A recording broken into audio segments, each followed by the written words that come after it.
and we will discuss renal transplant today in some details. And much of it is not needed for examination purpose, that I should tell you from the very beginning. But you should have a clear understanding of this, because these are the sunshine areas of the modern medicine, and these are going to come up in more and more details in your coming career. So you should have a clear idea about these things. Now, what is renal transplantation? You all know. It is replacing the patient's own kidney, a dysfunctioning kidney, with a new one taken from outside. Precisely that is renal transplantation. Now, with the advent of more potent and well-tolerated immunosuppression and further improvements in the short-term graft survival, renal transplantations now offer the best chance of long-term survival in end-stage renal disease and the most cost-effective treatment. We need some explanation in this stage. Why it is most cost-effective? Because a patient with an end-stage renal disease needs to continue with either continuous dialysis for the rest of his life, or he or she should undergo a renal transplantation for life to sustain. Now, with proper supportive care, proper preparations, and proper dialysis, a patient can survive up to 15, 20, 25 years even. I myself have a patient who is going on quite well, more than 15 years on hemodialysis alone.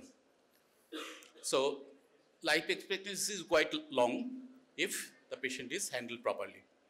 Now, if a patient has to undergo 15 years or 20 years of dialysis, you can calculate the cumulative cost, and that is almost unbearable for any middle class patient of West Bengal or India or anywhere in the world, I think, unless he is supported by the insurance scheme or by state aid. This also is accompanied by supportive medications, which is also a huge cost, and cost of probable complications, few hospitalizations during complications, and all these come down to an unimaginable total cost. So, if you do a renal transplantation at a private center, it's a one-time huge cost, but in the long run, that cost tapers out. If it is done in a state hospital, then the cost is much less. So, it is obviously much cost-effective in this regard. As there is a foreign organ from a different subject's body is put into this patient, so there is every chance of immune rejection, as we all know. So that has to be suppressed for the transplanted organ to continue. So lifelong immunosuppression is usually needed. The level of immunosuppression depends on the level of matching, how much the donated organ is compatible with the patient's body. And if the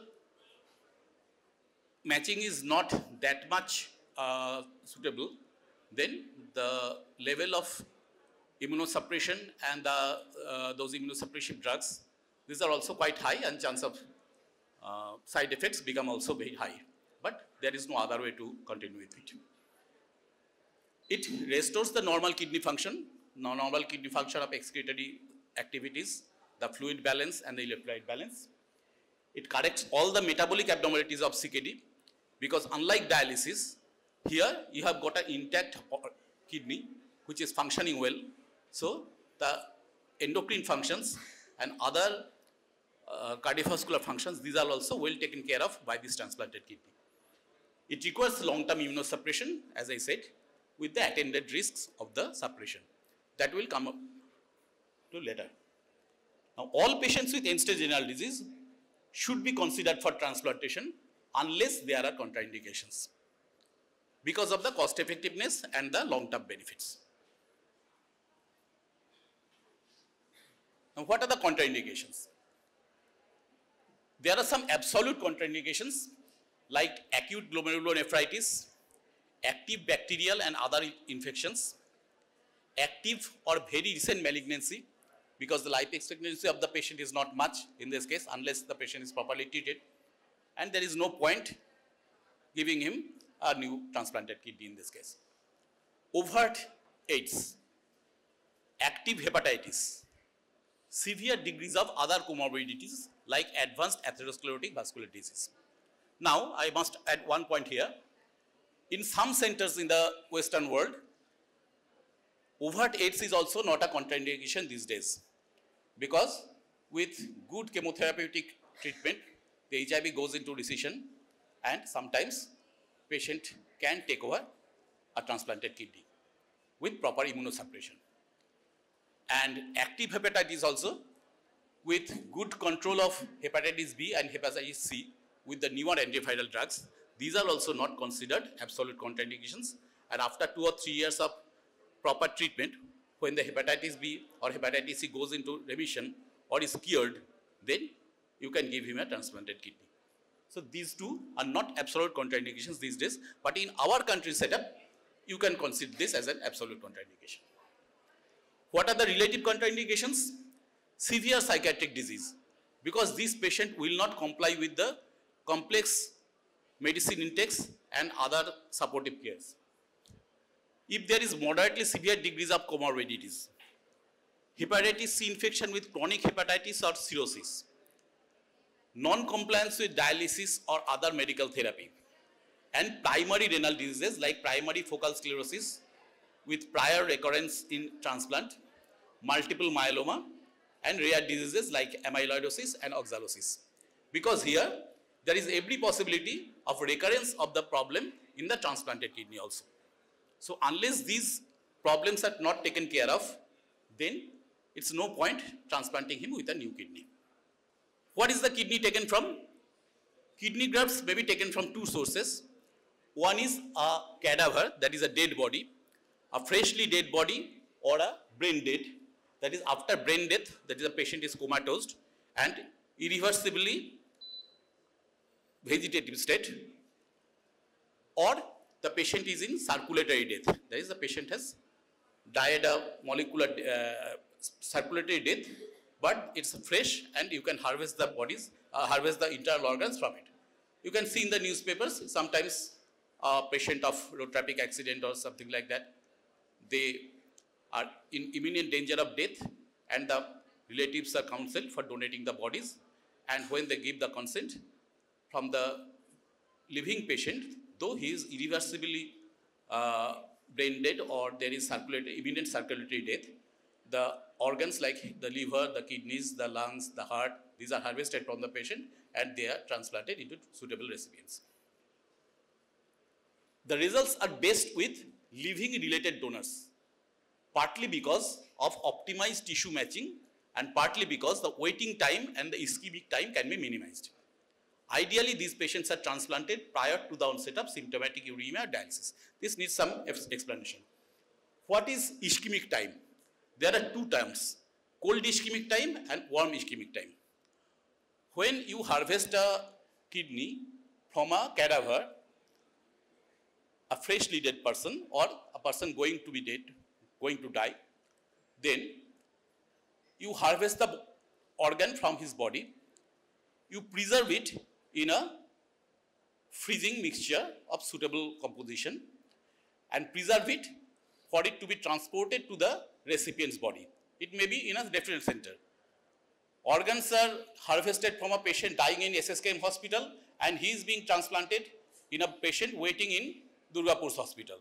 So it has to be frozen and taken to this hospital through as early as possible, as fast as possible through some conveyance, maybe an air ambulance or a fast moving car.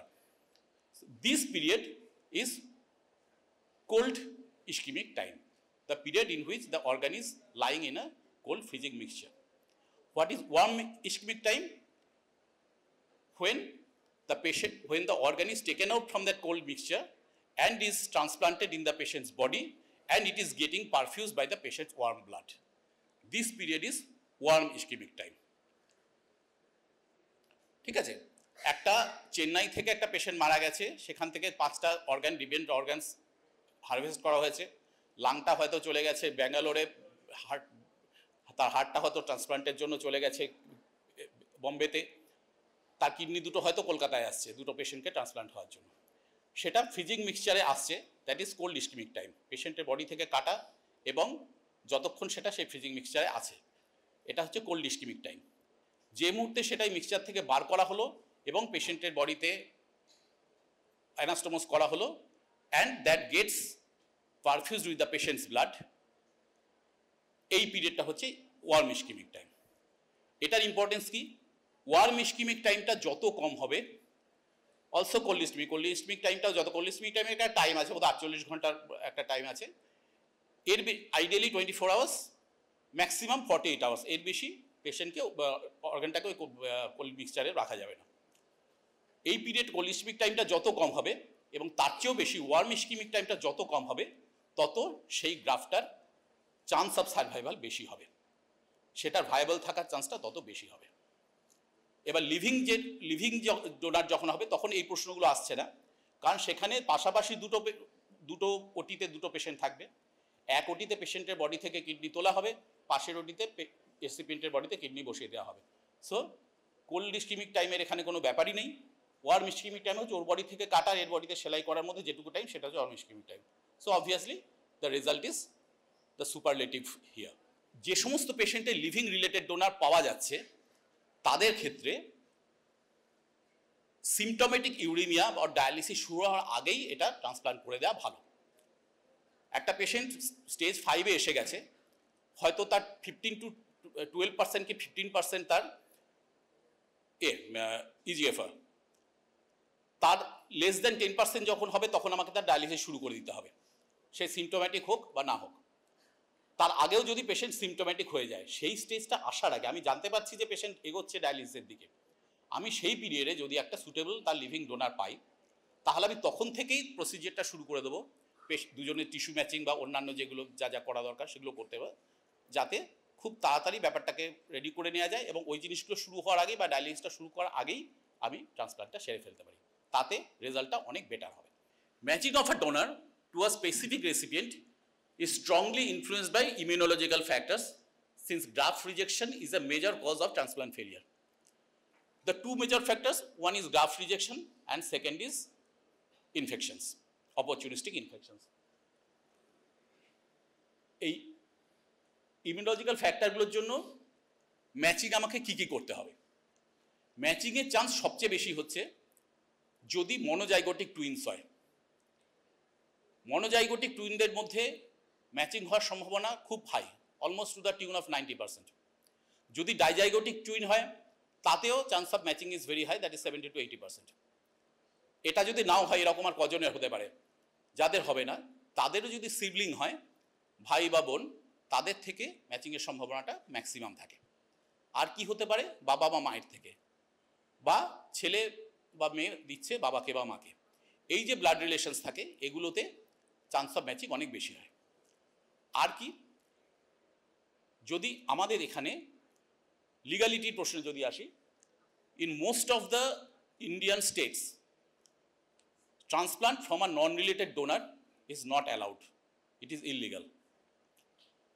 ঠিক আছে, এই blood relations যাদের আছে তারা দিতে পারেন এবং spouse দিতে পারেন, স্বামী স্ত্রীকে দিতে পারেন, স্ত্রী স্বামীকে দিতে পারেন, কিন্তু আমার কেউ নয় তাকে সে আমাকে দিল, এই ব্যাপারটা লিগালি অ্যালাউ করা হয় না।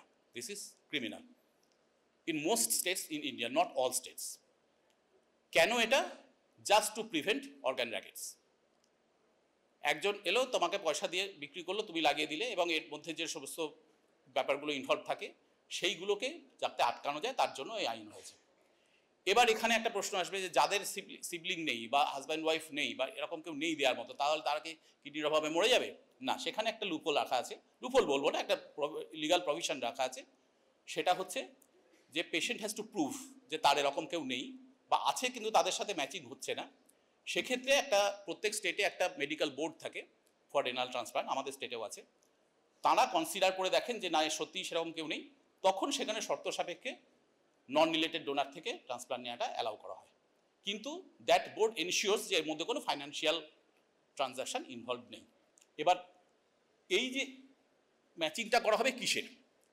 অ্যান্টিজেন যেগুলো দেখা হবে, ডোনার কিডনির অ্যান্টিজেন আর রেসিপিয়েন্টের অ্যান্টিবডি, এর মধ্যে তো রিয়াকশনটা হবে, হাইপার ইমিউন রিজেকশন বা ইমিউন রিজেকশন যেগুলো হবে তার এগুলো হবে। তো তার জন্য মেনলি দেখা হয় দুটো তিনটে জিনিস। প্রথম কথা, ABO incompatibility is almost always required. ABO compatibility না থাকলে chance of rejection is very high. আর কি? MHC antigens. MHC stands for major histocompatibility complex. এর দুটো পার্ট আছে, দুটো ভাগ আছে, একটা হচ্ছে টাইপ 1, একটা টাইপ 2। টাইপ 1-এ ABC 3 রকম হয়, টাইপ 2-তে DR, DQ আর DP 3 রকম হয়। এইগুলোকে ম্যাচিং করা হয় এবং ম্যাচিংয়ের লেভেলটা অনুযায়ী ডিপেন্ড করে যে পেশেন্টের কতটা ভালো কম্প্যাটিবিলিটি হবে, চান্স অফ গ্রাফট সার্ভাইভাল কতটা বেশি হবে। Degree of matching for MHC antigen, especially MHC DR, influences the incidence of rejection. Now, immediately prior to transplantation, tests should be performed for antibodies against HLA antigens and for antibodies that can bind to the lymphocytes of the donor. And positive tests predict early rejection. আমরা ভালো করে দুজনেরই সমস্ত tissue দেখে নিয়েছি, tissue matching করে নিয়েছি, কিন্তু ট্রান্সপ্লান্ট হওয়া অবধি তো কিছুদিন সময় লাগবে, নানা রকম প্রসিজিয়ারের মধ্যে দিয়ে করতে একটা টাইম লাগবে, হসপিটালে একটা ওয়েটিং পিরিয়ড থাকে, এ সমস্ত। এই করতে করতে সামহাউ অ্যান্টিবডি ডেভেলপ করে যেতে পারে রেসিপিয়েন্টের বডিতে। সেটা যাতে পরে প্রবলেম না করে তার জন্য ইমিডিয়েটলি বিফোর ট্রান্সপ্লান্টেশন একবার নতুন করে রেসিপিয়েন্টকে স্ক্রিনিং করে নেওয়া হয় যে ওর বডির যে সমস্ত MHC অ্যান্টিজেনগুলো তার কোনোটার এগেনস্ট অ্যান্টিবডি এর শরীরে এসে গেছে কিনা, কারণ সেটা থাকলে একটা হাইপার অ্যাকিউট রিজেকশন হয়ে যেতে পারে। যদি হয় সেক্ষেত্রে আমরা কি করব? তখন বারবার প্লাজমা ফেরেসিস করে বা প্লাজমা এক্সচেঞ্জ করে সেই সমস্ত অ্যান্টিবডিগুলোকে রেসিপিয়েন্টের বডি থেকে রিমুভ করে দেওয়ার চেষ্টা হতে থাকে। ফর দিস ভেরি রিজন, এই যেগুলো এবিও কম্প্যাটিবল ডোনার নয় সে সমস্ত ক্ষেত্রে কিছু কিছু ট্রান্সপ্লান্টেশন আজকাল হয়। তাদের ক্ষেত্রে কি করা হয়? ট্রান্সপ্লান্টের কিছুদিন আগে থেকেই বারবার করে প্লাজমা ফেরেসিস করে বা এ ধরনের প্রসিজিয়ার করে রেসিপিয়েন্টের বডি থেকে ওই অ্যান্টি লিম্ফোসাইট অ্যান্টিবডিগুলোকে ওয়াশ আউট করে দেওয়া হতে থাকে। এইবার যদি পেশেন্টটা একটা লিভিং ডোনার না হয়, একটা ক্যাডাভারের বডি থেকে করা হচ্ছে, সেক্ষেত্রে এই ইনকম্প্যাটিবল কিডনি ট্রান্সপ্লান্ট করা সম্ভব হবে না, কারণ এই যে প্রসিজিয়ারটা ইনভলভ সেটা তো আর ক্যাডাভারকে করা সম্ভব হয়নি ক্যাডাভারের থেকে। কারণ ওই ক্যাডাভারের থেকে আমার বডিতে একটা কিডনি আসছে, আমি আগে থেকে জানি না কি আছে তার না আছে, কেউ জানেই না কোথা থেকে আসবে, কাজে সেটার এগেনস্টে যে প্লাজমা ফেরেসিস করে করে আমার বডি থেকে অ্যান্টিবডি বার করে দেওয়া হবে সেই প্রসেসটাই তো করা হয়নি। কাজেই ক্যাডাভারের থেকে যদি একটা পাওয়া যায় তাহলে সেটা একদম ভালো টিস্যু ম্যাচিং না থাকলে সেটা করা সম্ভবই হবে না। এবং এই জন্যই এই যে কাগজে টাগজে প্রচুর পড়া যায় যে অমুক জায়গায় কিডনি কেটে নিয়েছে, একে কিডনি কেটে ওখানে বসিয়ে দিয়েছে ওকে ইত্যাদি, মোস্ট অফ দিস কারণ ওরকমভাবে রেনাল ট্রান্সপ্লান্ট করা সম্ভবই নয়। একটা লোককে একটা ডিঙ্গিয়ে নার্সিংহোমে ভর্তি করে রেখে তাকে রাতের অন্ধকারে একটা কিডনি কেটে নেওয়া হলো, তার যে টিস্যু ম্যাচিং, টিস্যু অ্যান্টিজেন যে তার প্রোফাইল, সেই প্রোফাইল একটা পেশেন্টের সাথে তো মিলবেই না। তার ওখানে দুম করে এসে আমি লাগিয়ে দিলাম, এটা তো সম্ভবই নয়, কারণ সঙ্গে সঙ্গে রিজেকশন হয়ে যাবে। তখনই হতো যদি তার এগেনস্টে আমি এই প্রসেসটা করে করে সেই অ্যান্টিজেনগুলোকে অ্যান্টিবডিগুলোকে এখান থেকে ওয়াশ আউট করে দিতাম। সেই প্রসেসটা তো করাই হয়নি, কাজে সেই কিডনি কী করে নেবে? কি করা হয়? একটা হয় না তা নয়, কিছু কিছু ক্ষেত্রে হয়, সেটা কি একটা হারভেস্ট করা হলো ওরকম করে কিছু আনস্ক্রুপুলাস পারসনস, তারা ওখানে র্যাপিডলি কোনোভাবে হয়তো টিস্যু ম্যাচিংটা করে নিয়ে র্যাপিডলি দিল যে পেশেন্টগুলো ওয়েট করছে তাদের কারোর সাথে মোটামুটি 50% 60% ম্যাচ করছে কিনা, করে সেখানে গিয়ে লাগিয়ে দিল। Chance of rejection is very high. হয়তো লাগিয়ে দিল কিন্তু বেশিরভাগ ক্ষেত্রেই সেগুলো সার্ভাইভও করে না এবং আলটিমেটলি নষ্ট হয়ে যায়, কিছু দাঁড়ায় না। এগুলোর মধ্যে বেশি যাওয়ার দরকার নেই, let's stick to academic things. Although some ABO and HLA incompatible transplantations are now possible, যেটা বলছিলাম, this involves appropriate preparations with pre-transplant plasma exchange and immunosuppression so that the recipient antibodies to the donor's tissue are reduced to acceptably low levels. Otherwise, সেই কিডনিটা এসে rejected হয়ে যাবে। This option is generally available only for living donor transplantation due to the preparations involved, যেটাই মাত্র বললাম। Now, pre-transplant transfusions should be avoided to reduce chance of sensitization to incompatible HLA antigens. If transfusion becomes necessary, irradiated WBC-reduced blood is preferred. যখন একটা পেশেন্টকে আমি plan রয়েছে যে সামনের মাসে কি তারপরের মাসে তার ট্রান্সপ্লান্ট হবে, সেক্ষেত্রে খুব দরকার না হলে এদের ব্লাড ট্রান্সফিউশন অ্যাভয়েড করা হয়। কেন না, যে ব্লাড নেওয়া হচ্ছে অধিকাংশ ক্ষেত্রে সেটা আননোন ডোনারের কাছ থেকে আসছে, তার কোনো একটা HL যদি অ্যান্টিজেন থাকে সেটা থেকে পেশেন্টের বডিতে একটা অ্যান্টিবডি ডেভেলপ করে যেতে পারে, that may ultimately make a cross reaction with the donor kidney when it is transplanted. সেজন্য চেষ্টা করা হবে ব্লাড ট্রান্সফিউশন না দেওয়ার। যদি দিতেই হয় তাহলে যেটা লিখেছে, ইরেডিয়েটেড WBC reduced blood is preferred.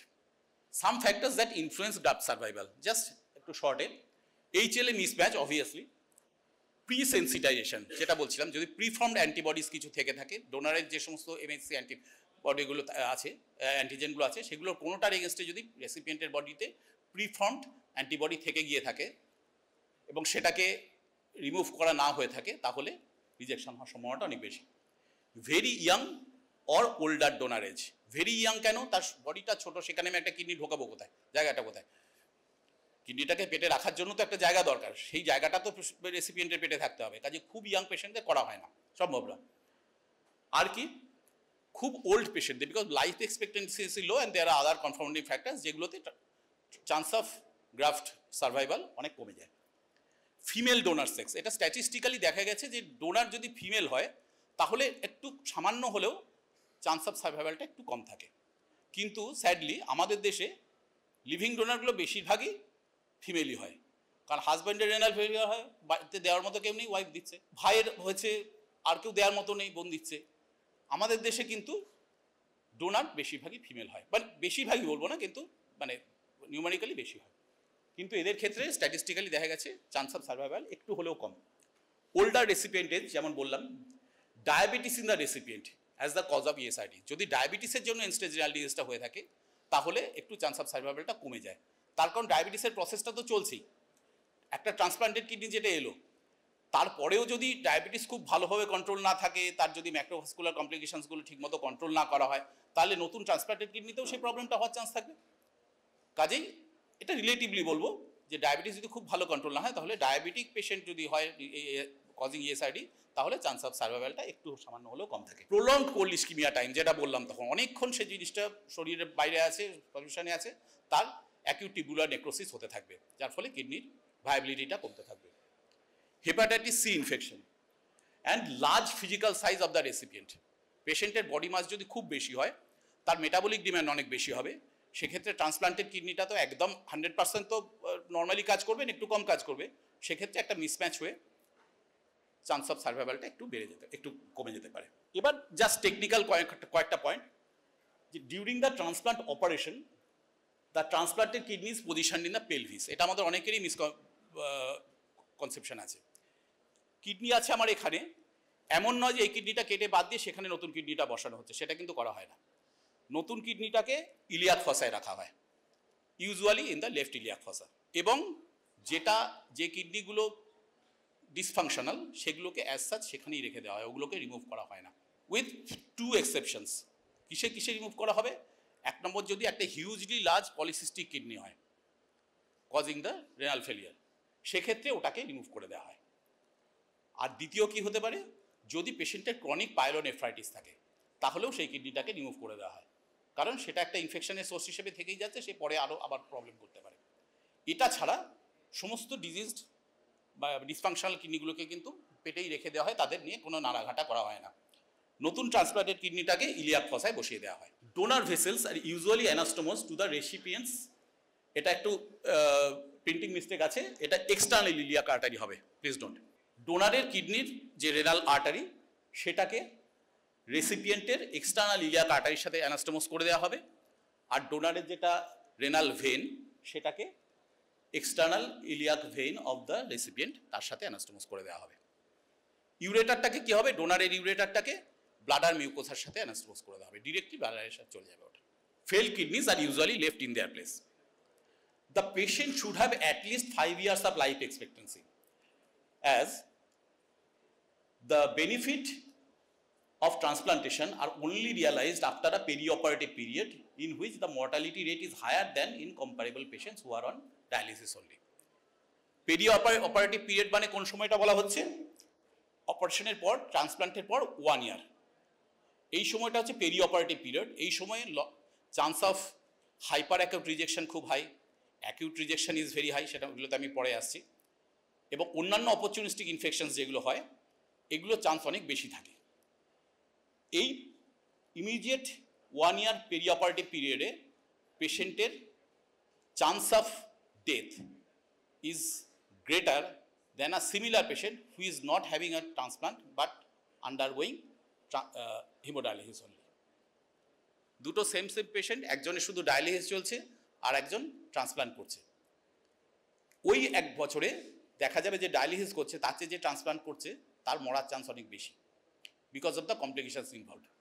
এই পিরিয়ডটা সেফলি পার করে দিতে পারলে তারপরে পেশেন্টের যে বেনিফিট, সেই বেনিফিটটা তারপরে আমরা বুঝতে পারবো, লং টার্ম বেনিফিটগুলো।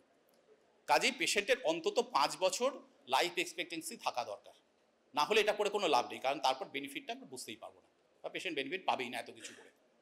ঠিক আছে, সেজন্যই অ্যাক্টিভ ম্যালিগনেন্সি থাকলে বা আনকন্ট্রোলড HIV থাকলে বা আনকন্ট্রোলড সিরোসিস বা হেপাটাইটিস B থাকলে সেগুলো কন্ট্রাইন্ডিকেশন টু ট্রান্সপ্লান্ট ধরা হয়, যেহেতু ওই 5 বছর লাইফ এক্সপেক্টেন্সি পেশেন্টের থাকছে না। আচ্ছা, যখন একটা লিভিং রিলেটেড ডোনার থেকে করা হয় ইউজুয়ালি দেখা যায়, যদি অন্য কোনো কমপ্লিকেশন না হয়, ট্রান্সপ্লান্ট হয়ে যাওয়ার পর অ্যানাস্টোমোস করে দেওয়ার পর usually within 1 or 1.5 hours the transplanted kidney starts producing urine, যদি একদম ঠিকঠাকভাবে অ্যানাস্টোমোসিসটা করা হয়ে থাকে। এটা ডিপেন্ড করে কোল্ড ইস্কিমিক টাইম এবং ওয়ার্ম ইস্কিমিক টাইমের ওপর। যেহেতু লাইভ রিলেটেড ডোনারের সঙ্গে সঙ্গে কাটা হচ্ছে, সঙ্গে সঙ্গে বসানো হচ্ছে, কোল্ড ইস্কিমিক টাইম নেই, ওয়ার্ম ইস্কিমিক টাইমটা খুব ছোট এবং ম্যাচিং ট্যাচিং সব ঠিকঠাক হয়ে গেছে, কাজেই immediately tax up and starts producing urine within 1 or 2 hours। যদি ফিউ ডেজের মধ্যেও দেখা যায় যে না ইউরিন সেরকমভাবে হচ্ছে না বা সিরাম ক্রিয়াটিনিনটা নামছে না, তাহলে বুঝতে হবে কিছু একটা প্রবলেম আছে, সঙ্গে সঙ্গে দেখতে হবে যে রিজেকশন হচ্ছে কিনা। Within 48 hours of the transplant patient needs a rigorous haemodialysis. কেন? যে পটাশিয়ামটা রিটেইন হয়ে আছে সেই পটাশিয়ামটাকে ওয়াশ আউট করার জন্য, otherwise there will be severe hyperkalaemia and the patient may have cardiac asystole. সুতরাং পেশেন্টের ট্রান্সপ্লান্ট হওয়ার পর within 48 hours, as soon as the patient recovers from the operation blues, then he has to undergo a good adequate haemodialysis. যেটা বললাম, ছবিটা just একটা ডায়াগ্রামেটিক। Transplanted কিডনিটা renal আর্টারিটাকে ওখানে, ছবিটাতে ঠিক নেই, এটা এক্সটার্নালি আর্টারিতে অ্যানাস্টোমোস করা হবে, রেনাল ভেনটাকে এক্সটার্নালি ভেনে অ্যানাস্টোমোস করা হবে, আর ইউরেটারটাকে সরাসরি ব্লাডারে করে দেওয়া হয়েছে। এবার পেরি অপারেটিভ অপারেশন তো হয়ে গেল, এবার পেরি অপারেটিভ প্রবলেমসগুলো কী হবে? আর একটা ছোট পয়েন্টে যাই, ছোট্ট টেকনিক্যালিটি, সেটা হচ্ছে কিডনি হারভেস্ট করা হয়, ডোনারের বডি থেকে কিডনি হারভেস্ট করা হয় 2 রকমভাবে। একটা ওপেন অপারেশন হিসেবে করা যেতে পারে, জাস্ট ল্যাপারোটমি করে কিডনি তুলে নেওয়া হলো। আর একটা হচ্ছে আজকাল বেশি হয়, সেটা হচ্ছে ল্যাপারোস্কোপিক্যালি। ল্যাপারোস্কোপে একদম ছোট্ট একটা অ্যাডিকুয়েট ইনসিশন করে সেটা দিয়ে কিডনিটাকে বার করে নেওয়া হলো। তাতে সুবিধাটা কি? একটু টেকনিক্যালি ডিফিকাল্ট, কিন্তু সুবিধাটা কি? তাড়াতাড়ি ক্লোজ করে দেওয়া যাবে, যে ডোনেট করছে তার হ্যাজার্ডটা অনেক কমে যাবে, তার রিকভারের টাইম অনেক কম লাগবে এবং ওয়ার্ম ইস্কিমিক টাইমটাও সেক্ষেত্রে কম লাগবে, তাড়াতাড়ি বসিয়ে দেওয়া যাবে। পেরি অপারেটিভ প্রবলেমসগুলো কী কী? মেজর প্রবলেমস হচ্ছে 3টে। একটা হচ্ছে fluid balance, 2 number sepsis, 3 is primary graft non function. এর মধ্যে প্রাইমারি গ্রাফট নন ফাংশনটা আমরা ডিটেলে যাব, বাকি দুটো একটু ছোট করে বলি। ফ্লুইড ব্যালেন্সে কী হবে? যেহেতু কিডনিটা কোল্ড ইস্কিমিক টাইম এবং কোল্ড ইস্কিমিক টাইমে মেনলি অনেকক্ষণ ধরে সেটা শরীরের বাইরে আছে, সেহেতু অ্যাকিউট টিউবুলার নেক্রোসিস খুব সামান্য হলেও কিডনিগুলোতে হয়। তার জন্য একটা ইমিডিয়েটলি একটা পিরিয়ড অফ ডায়োলিসিস হতে থাকে। বেশি যেরকম আমরা এতে দেখেছিলাম সিকেডিতে, যে প্রথমে একটা পিরিয়ড অফ অ্যানিউরিয়া, তারপরে একটা পিরিয়ড অফ ডায়োলিসিস হয়, প্রচুর ইউরিন হতে থাকে, 6 লিটার 7 লিটার ইউরিন হয়, তারপর সেটা আবার কমে যায়। এক্ষেত্রে তেমনি, এক্ষেত্রে ইমিডিয়েট পোস্ট অপারেটিভ পিরিয়ডে একটা পিরিয়ড অফ ডায়োলিসিস হয়, প্রচুর বেশি পরিমাণে ফ্লুইড লস হতে থাকে এবং ইউরিন লস হতে পারে। সেই জন্য careful matching of fluid intact and output is required in this stage. Patients can be very polyuric in the initial period after the transplantation. Sepsis, apart from the risks of sepsis associated with any major abdominal operation, there is an increased risk due to uremia and immunosuppression. Patient T cell mediated immunity, B cell mediated immunity দুটোই অনেক কম থাকে, so chance of sepsis is much higher. and C, primary graft non-function. প্রথম 2-3 দিনও যদি দেখা যায় যে urine সেরকম বেশি হচ্ছে না, সামান্য সামান্য হচ্ছে, বা ক্রিয়েটিনিন লেভেলটা রোজ দেখা হয়, ক্রিয়েটিনিন লেভেলটা ঠিকমতো কমছে না, সেরকম হলে সঙ্গে সঙ্গে বুঝতে হবে যে কিছু একটা প্রবলেম হচ্ছে, গ্রাফটেড কিডনিটা ঠিকমতো কাজ করছে না। কি জন্য এটা হতে পারে? ডিউ টু হাইপোভলিউমিয়া, অ্যাডিকুয়েট ফ্লুইড দেওয়া হয়নি, প্রিজার্ভেশন ইনজুরি, যেটা কোল্ড ইস্কিমিক টাইমে যে প্রিজার্ভেশনে রাখা হয়েছে ঠিকমতোভাবে রাখা হয়নি, বা টেম্পারেচার ফ্লাকচুয়েশন করেছে, বা সলিউশনটার কম্পোজিশন ঠিক ছিল না, এর জন্য হতে পারে। Causing acute tubular necrosis during the storage and transfer, other pre existing renal diseases, vascular occlusion, urinary tract obstruction and hyper acute rejection. এইগুলোর জন্য immediate primary graft non function হতে পারে, which is a dreaded complication in this case. Rejection কি হতে পারে? Mainly hyper acute আর acute. Immunologic rejection is the major hazard to the short term success of the renal transplantation. Hyper acute rejection কি না? Immediate graft dysfunction due to pre sensitization. পেশেন্টের বডিতে, রেসিপিয়েন্টের বডিতে আগে থেকেই অ্যান্টিবডিজ ছিল to the lymphocytes of the donor, সেটাকে ঠিকমতো ওয়াশ আউট করা হয়নি, থেকে গিয়েছিল বা ডিটেক্ট করা যায়নি সব ক্ষেত্রে। সেহেতু যে মুহূর্তে ট্রান্সপ্লান্টেড কিডনি এসছে, অ্যান্টিজেনগুলো এসছে, সঙ্গে সঙ্গে এই অ্যান্টিবডিগুলো হু করে তাদের নিউট্রালাইজ করতে শুরু করে দিল এবং ইমিউন রিয়াকশান হয়ে রিজেকশান হয়ে গেল। আর অ্যাকিউট কি? It is a sudden change in renal function occurring within weeks two months. সঙ্গে সঙ্গে কিছু হলো না, কিন্তু আস্তে আস্তে হতে থাকলো। কি করে বুঝবো যে রিজেকশন হচ্ছে? Rise in serum creatinine. Immediate prior to operation যা ক্রিয়েটিনিন ছিল, অপারেশনের পর দেখা যাচ্ছে তার চেয়ে কমছে তো নাই, উল্টে একটু একটু করে বেড়ে যাচ্ছে। তার মানে ট্রান্সপ্লান্টেড কিডনিটা ঠিকমতো কাজ করছে না, সামান্য হলেও কাজ করছে না। It may also lead to hypertension, fever, reduced urinary output, occasionally graft tenderness. Mainly যেটা দেখা যায়, ফিভার থাকে, একটা সোয়েলিং থাকে, টেন্ডারনেস থাকে, গ্রাফটের বদলে হবে। এইগুলো দিয়ে প্রেজেন্ট করতে পারে, অথবা সিম্পলি সিরাম ক্রিয়েটিনিন বেড়ে যাচ্ছে আর গ্লোমেরুলার ফিল্ট্রেশনটা বা ইউরিন আউটপুটটা কমে যাচ্ছে। সিম্পলি এই দিয়েও এটা ম্যানিফেস্ট করতে পারে। কিভাবে কনফার্ম করব? একটাই প্রসেস কনফার্ম করার, সেটা হচ্ছে একটা পারকিউটেনিয়াস বায়োপসি করতে হবে of the transplanted kidney. Treatment কি? যদি আমি দেখতে পাই যে ফ্লুইড ব্যালেন্সটা ঠিকভাবে মেনটেন করা হয়নি, তাহলে আমি ইমিডিয়েটলি ফ্লুইড দেবো, তাকে সেই ব্যাপারটাকে কারেক্ট করার চেষ্টা করবো within 3 or 4 hours.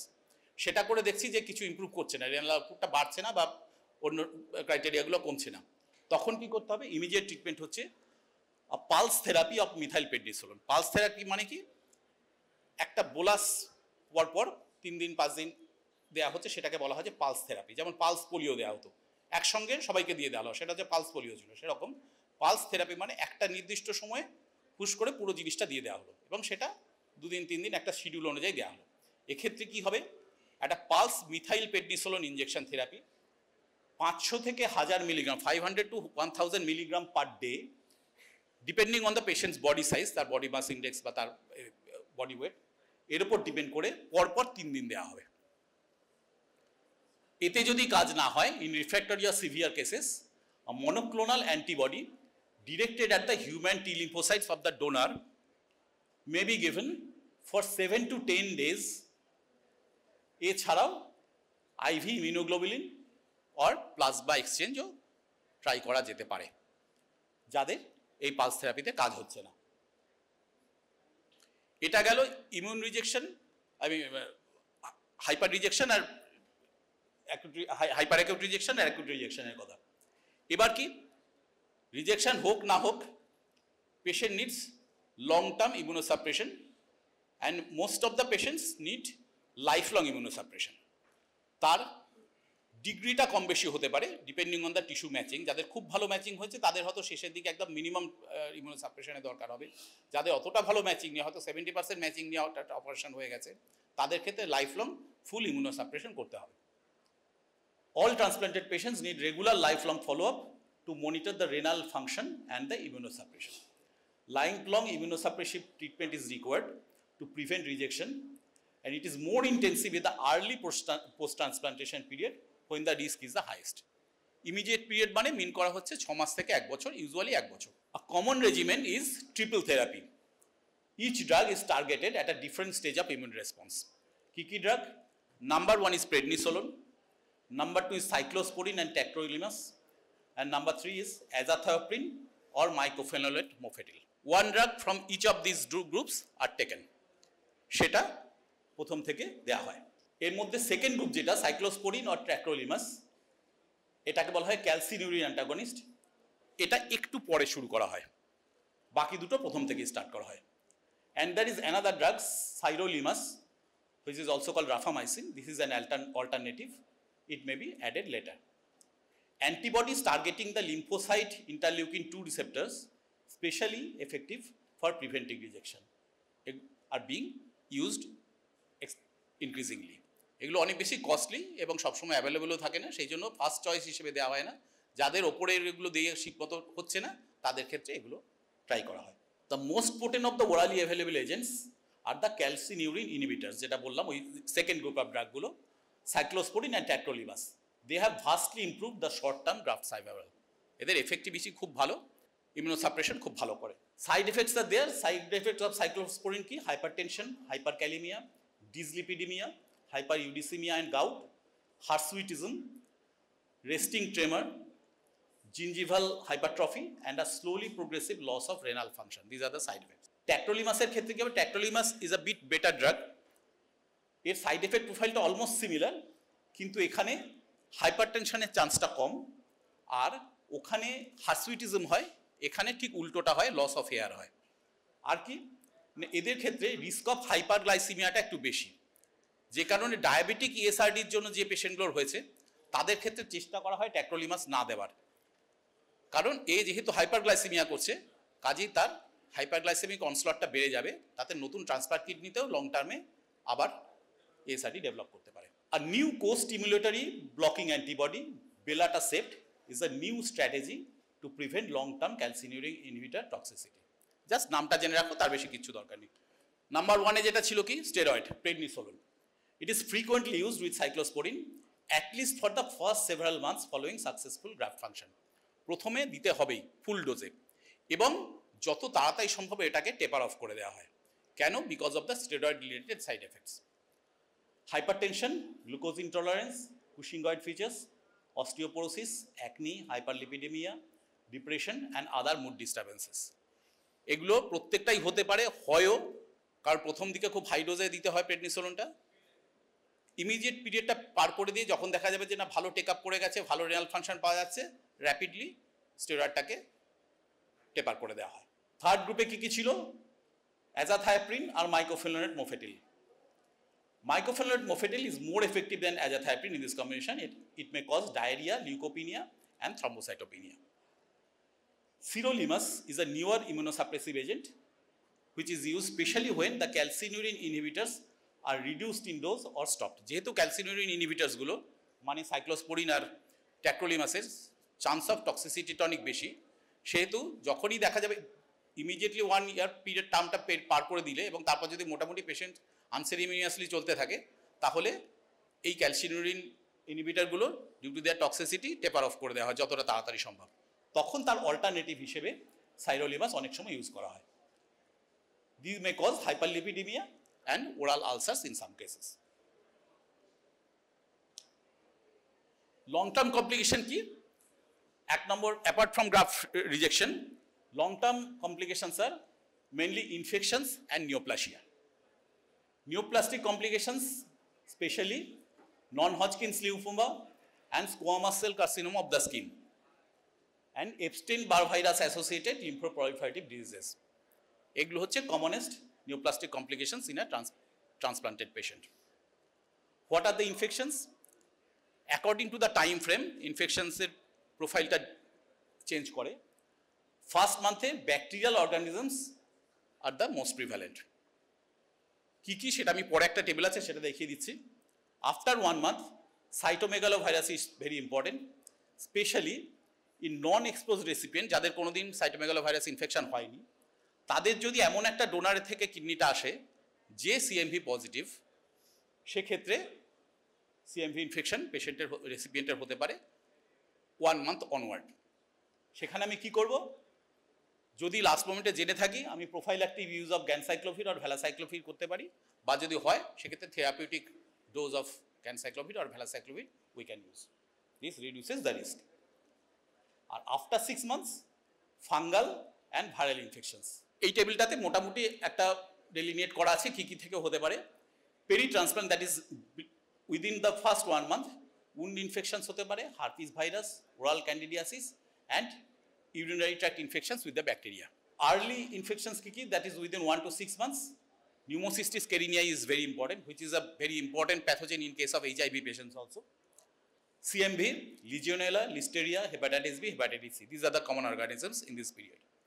And in the late period, that is beyond 6 months, aspergillosis, nocardiosis, BK virus, also called polyoma, herpes zoster, Hepatitis B, Hepatitis C. These are more prevalent in the long run. That's the end. If you have any questions, please ask me. বলো, এটাতে বা আগের দিন যেগুলোতে পড়িয়েছি তার ব্যাপারে কোনো যদি ক্লারিফিকেশন থাকে তাহলে বলো, কারণ this is our last lecture. Next দিন থেকে অমৃত মণ্ডল স্যার পড়াবেন। কাজেই এই ব্যাপারে কিডনির যা যা পড়ালাম তার ব্যাপারে কোনো জায়গায় যদি কিছু কনফিউশন থাকে, কিছু জানার থাকে বলো, বলে দিচ্ছি। রেনাল ট্রান্সপ্লান্ট যেটুকু পড়ালাম এর বাইরে কিচ্ছু লাগবে না। এগুলো হয়তো সব লাগবে না, এগুলো তোমাদের জেনে রাখার জন্য কিছু কিছু জিনিস লাগতে পারে। ওষুধগুলো ডোজ ফোজ মনে রাখার কিছু চেষ্টা করো না, জাস্ট নামগুলো জানলেই যথেষ্ট। নামগুলো কোন স্টেজে দেওয়া হয়, কেন দেওয়া হয়, ব্যাস এটুকুই। টিস্যু ম্যাচিংয়ের ব্যাপারগুলো জানতে হবে, টেকনিক্যালিটিটা একটু জানতে হবে, খুবই সিম্পল, যে কোনখানে রাখা হয়, কিসের সাথে অ্যানাস্টোমোস করা হয়, ওইটা যখন প্রেজেন্টেশনটা দেখবে ওই জায়গাটা একটু কারেক্ট করে নিও। ওটা এক্সটার্নাল ইলিয়াক হবে, ওটা ভুল করে ইন্টারনাল ইলিয়াক হয়ে গেছে, ব্যাস এই।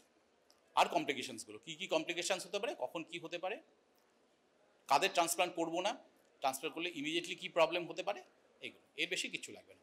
আর আগের দিন যেগুলো বলেছি তার মধ্যে স্পেশালি যেটা করবে, AKI, CKD, definitions, differences, etiology, তাদের বেসিক ক্লিনিক্যাল ফিচার্সগুলো, কমপ্লিকেশনস কী কী হতে পারে, বেসিক ট্রিটমেন্টের ভ্যারাইটিটা, সেটার মধ্যে সিকেডি ট্রিটমেন্টটাকে একটু ভালো করে পড়তে হবে, ওটাতে অনেক কিছু আছে আর ওই পেশেন্টই বেশি পাওয়া যায় এই। আর আগের দিন যেটা পড়েছি রেনাল রিপ্লেসমেন্ট থেরাপি, সেটাও খুব ডিটেলে যাওয়ার দরকার না, আমি যেটুকু পড়েছি ওটাই যথেষ্ট, ওটা জানলেই হবে, ওর বেশি কিছু তোমাদের এমবিবিএস স্টেজে দরকার হবে না। ঠিক আছে, কিছু কোশ্চেন নেই? যদি পরে কোশ্চেন জায়গা আমাকে ফোনে করো, আমি বলে দেবো, বা হোয়াটসঅ্যাপে দিয়ে দেবো যদি এখন কোশ্চেন না থাকে। Thank you all.